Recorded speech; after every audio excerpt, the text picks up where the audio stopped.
Last time, we talked about how countries are repricing risk. If you're interested, that video is linked in the description. This week, we're seeing something even more powerful. Consumers are doing the same. A new poll shows that most Canadians no longer care whether an electric vehicle is made in China. 1 year ago, the majority said they would avoid Chinese EVs. Now, more than half say it makes no difference. Some even say they are more likely to buy one. That is a major shift in a very short time. What changed? Not geopolitics, but prices.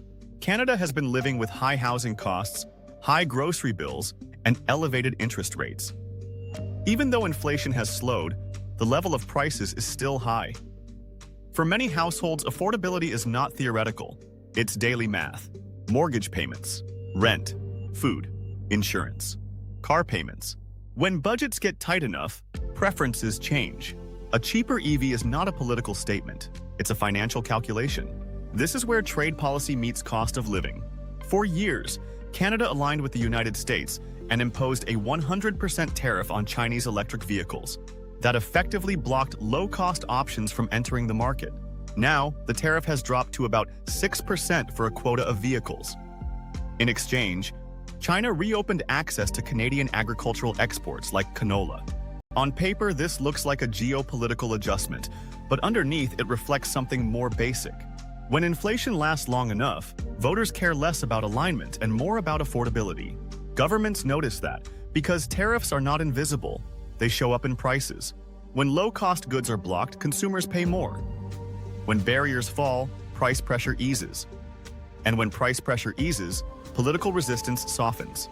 This is not about choosing China over the United States. It's about reducing stress at home. Middle-power economies like Canada do not have unlimited fiscal space. They cannot subsidize every domestic industry forever. They cannot fully shield consumers from global competition without raising taxes or increasing deficits. Eventually, trade-offs become real. And when the cost of living stays high long enough, options narrow. Households adapt first. Then policy follows. The shift in consumer opinion tells us something important. Economic pressure reshapes behavior faster than ideology does. When affordability becomes the dominant concern, origin matters less. Price matters more. This is not unique to Canada. It is a broader pattern. High inflation does not just affect interest rates. It changes tolerance. It changes what voters are willing to accept. And sometimes it changes trade policy. If you haven't watched last week's episode on how strategic assets can turn into liabilities, I recommend starting there. That video explains why countries are diversifying their trade exposure.